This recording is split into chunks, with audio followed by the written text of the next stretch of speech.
Hello students, welcome back. In this class, I am going to explain hysteresis curve. Hysteresis curve is the graph which is drawn between magnetization I and magnetizing field H for ferromagnetic material. In this graph, I am going to explain how magnetization of ferromagnetic material changes under external magnetizing field H. For that, I have taken an iron bar which is the ferromagnetic material, and I kept that iron bar inside this solenoid.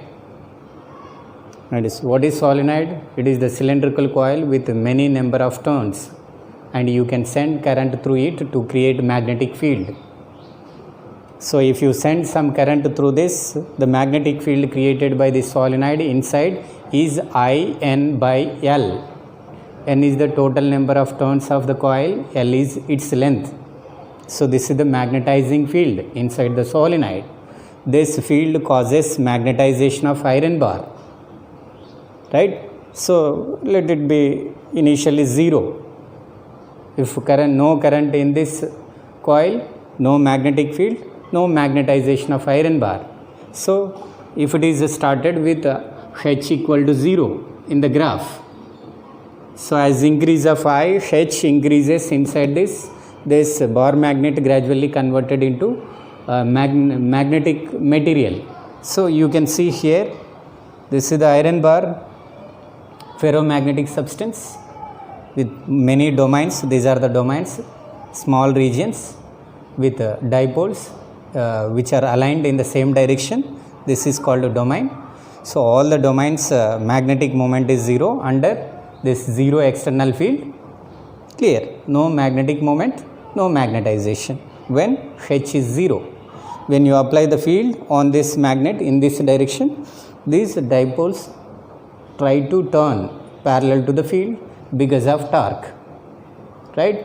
That torque gradually brings the dipoles parallel to the field. So it acquires magnetization gradually.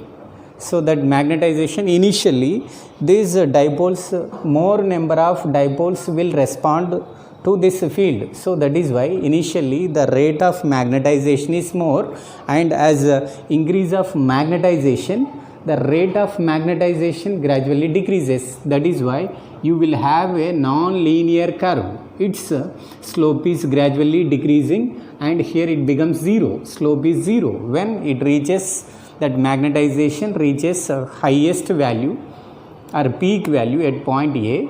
So no more increase of I further beyond that point A. If you increase the H further after this point A, this I doesn't change. Reason? There are no magnetic dipoles which are available to rotate further parallel to the field. So no more increment of magnetization in the material after reaching a maximum value. That maximum value of magnetization is called saturation magnetization. Clear? After that saturation state, if I decrease the external field gradually, that I decreases differently, and it doesn't follow that initial path. It doesn't follow this path. It follows a different path, and it reaches this point B when H is 0. It means what? Even if you remove or if you make this H equal to 0 by stopping this current, that there is some finite magnetization inside the magnetic material. What is the reason behind that magnetization of this material inside, even it is taken out of this field? Reason is, these dipoles cannot go back to their initial state to get this state from this. This is the state at which its magnetization is maximum. Here at this state, its magnetization is 0. So when we make this H0, these dipoles do not come to this state easily because of magnetic inertia. Because of inertia, these dipoles do not come to this initial state when that external field is removed completely. because of that there will be some magnetization which is left in the material. That ability of the material to keep some magnetization inside the substance is called retentivity. Ability of the magnetic material to keep some magnetization even external field is removed. That is called retentivity.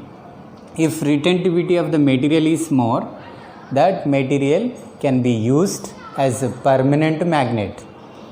If it is less, that is used as temporary magnet. From that point B, if one wants to decrease the magnetization to 0, so we should apply that external field in reverse direction. You can see the graph from here to here, magnetization is decreasing gradually and becomes 0 by applying that H in reverse direction.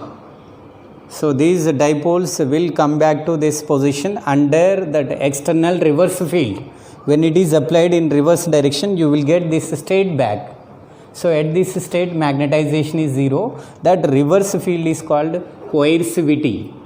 The reverse external field required to make magnetization 0 inside the substance is called coercivity.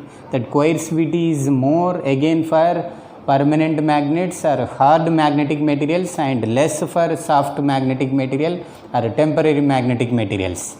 After reaching this point C, if you increase that reverse field further, so this material gets magnetized in reverse direction. These dipoles try to rotate in this direction now. So that is why it acquires magnetization in this direction. So that magnetization gradually increased up to maximum. Again, it reaches saturation value, same as that A point. So this is the D point, this is the D point at which again that magnetization gets saturated in reverse direction. So this is the saturation point. So if you decrease that reverse field gradually, that magnetization again decreases and it reaches this point E, at which again I is 0. However, there will be some magnetization inside the material. So again this is called retentivity. After reaching this point, if you apply the field again in positive direction, and again you will get 0 magnetization point. Again that is demagnetized. So from F to A, again that magnetization increases at point A, it becomes maximum. This is called a cycle in which that this material undergo from A to C demagnetization. Here it has a maximum magnetization. From A to C, magnetization decreasing. At C, it completely demagnetized. From C to D, again magnetized in reverse direction. From D to F, again magnetized. So you can see, I'll write here A to C. From A to C, demagnetization. Demagnetization. And C to D, magnetization in reverse direction. Magnetization. D to F, again demagnetization. Here I is 0. Demagnetization. And F to A, again magnetization. This is one cycle. So in this process, during the magnetization, this material can take energy from the supply, from source. So it can receive the energy from the source during magnetization, and it returns the energy to the supply during demagnetization. The difference of energy can give the loss of energy. Loss of energy during one cycle is given by this area of the curve.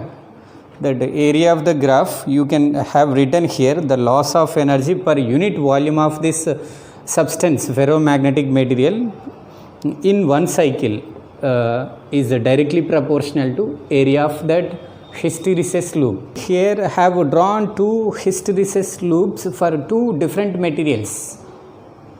Based on the size or area of the loops, we can estimate which material is suitable in making temporary or permanent magnets. You can see this first loop, this area covered is smaller, means less energy is spent in this cycle in magnetizing and demagnetizing that material. So it has less area, less energy to be spent, and less retentivity, less coercivity. It means it is easily magnetized and demagnetized. So those materials are called soft magnetic materials. Generally, soft magnetic materials are made by soft iron, and that material acts as temporary magnet. Those temporary magnets are generally used in core of transformers. And another hand, this second loop with more area means more energy to be spent in this cycle in magnetizing and demagnetizing that material, and it has more retentivity and more coercivity than this. So it can keep more magnetization even that external field is removed completely. Means it can act as a permanent magnet. So this type of materials are called hard magnetic materials. Generally, hard magnetic materials are made by steel and which are used in generators and motors and speakers.